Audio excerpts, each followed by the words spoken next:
Namaskar. On se retrouve pour parler aujourd'hui de quelque chose qui, je pense, va beaucoup vous intéresser parce que ça nous concerne tous. Et le sujet, c'est comment se débarrasser de nos mauvaises habitudes. On a tous de mauvaises habitudes.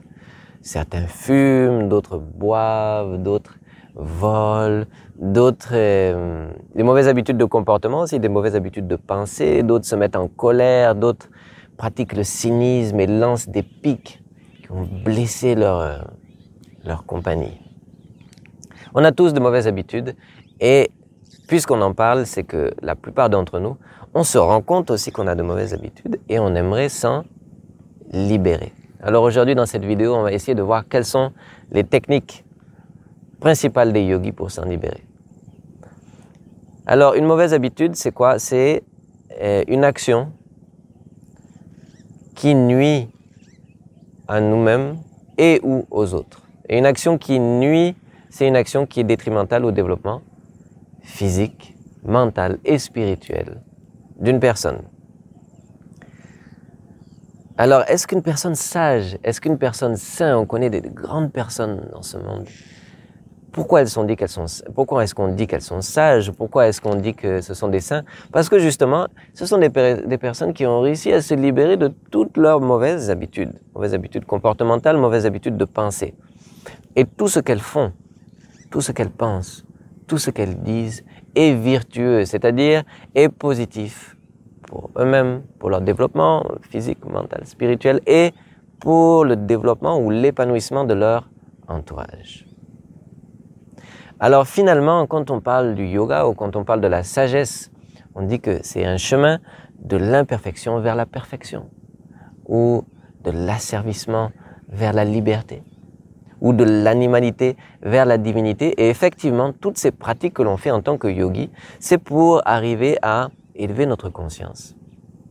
Et ce faisant, laisser toutes les mauvaises habitudes qui sont nuisibles pour notre développement et par contre, s'approprier ou s'habituer à pratiquer tout ce qui est positif pour nous-mêmes et pour les autres.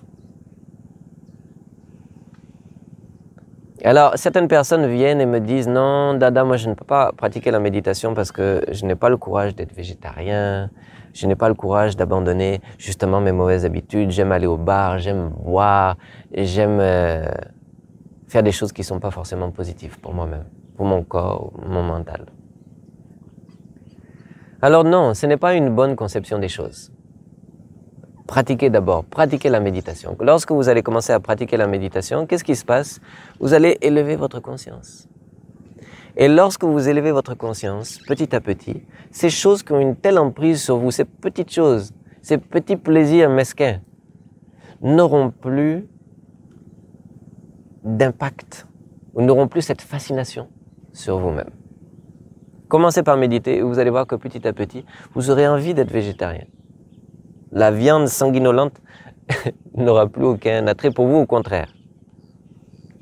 Et commencez par méditer et vous allez voir que ces longues soirées au bar, haha, hihi, huhu, n'auront plus tellement d'intérêt pour vous.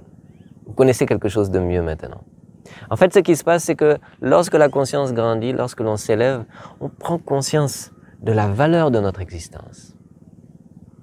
On prend conscience non seulement de la valeur de notre existence, mais la valeur de l'existence de toute chose. Et finalement, de faire quelque chose qui nuirait à cette existence, elle devient insupportable. La seule chose qui nous intéresse, la chose qui nous passionne maintenant, c'est le développement ou donner de la valeur ou reconnaître la valeur des choses, reconnaître la valeur de l'existence de toute chose, de nous-mêmes et des autres aussi. Alors, pour accélérer ce processus de développement de la conscience, qui automatiquement va faire fi de vos mauvaises habitudes, qu'est-ce que l'on conseille? Quel est l'outil principal? L'outil principal s'appelle Satsanga. Satsanga. Sat, c'est la vérité. Le bien avec un grand B. Sangha, c'est la compagnie. Donc, la compagnie, la bonne compagnie. Soyez en premier une bonne compagnie pour vous-même. Faites jouer votre intelligence en votre faveur. La pratique de la méditation est une des meilleures manières d'être une bonne compagnie pour soi-même. Pourquoi? Parce que lorsque l'on médite, on se concentre sur quelque chose qui est extrêmement vaste, extrêmement positif, et on se transforme, on devient un tant soit peu, à force de pratique, cette chose à laquelle nous pensons. La conscience s'élève et les mauvaises habitudes disparaissent d'elles-mêmes. Lorsque j'ai rencontré la spiritualité, que j'ai commencé à pratiquer, en un rien de temps, mes mauvaises habitudes ont disparu, sans que je m'en rende compte.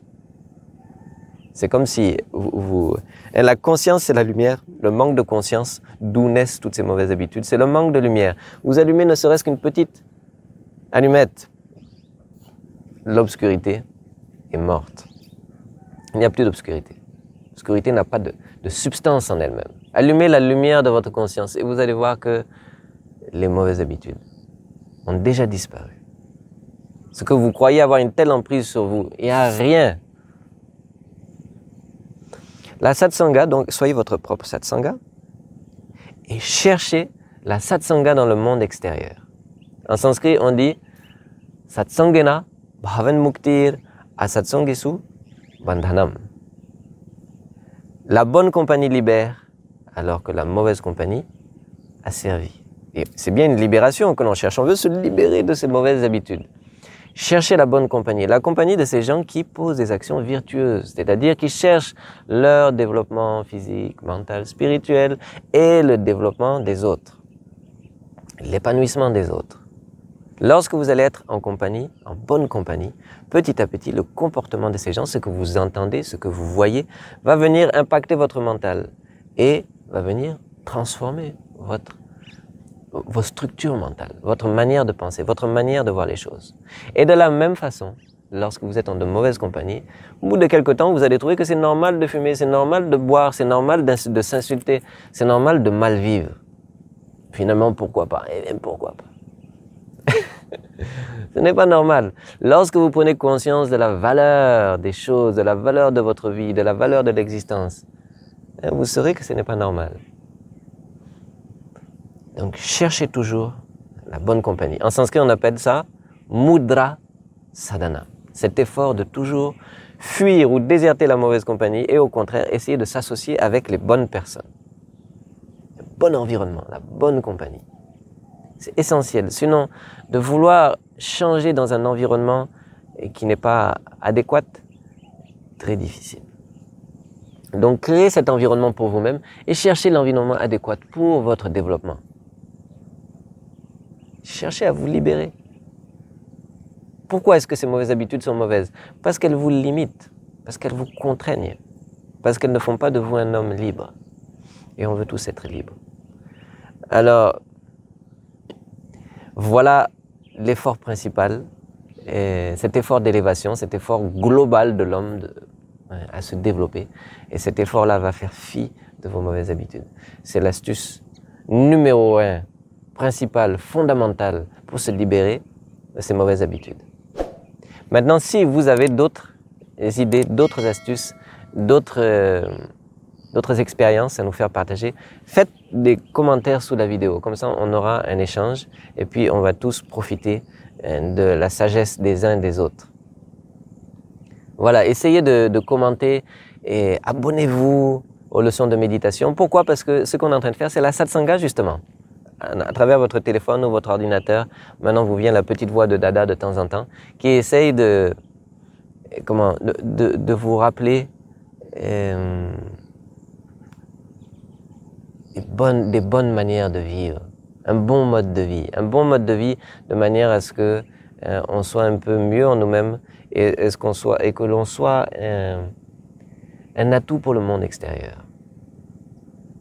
On vit tous dans l'interdépendance. Donc, lorsque l'on se nuit à nous-mêmes, on nuit aux autres. Lorsque l'on nuit aux autres, on se nuit à nous-mêmes.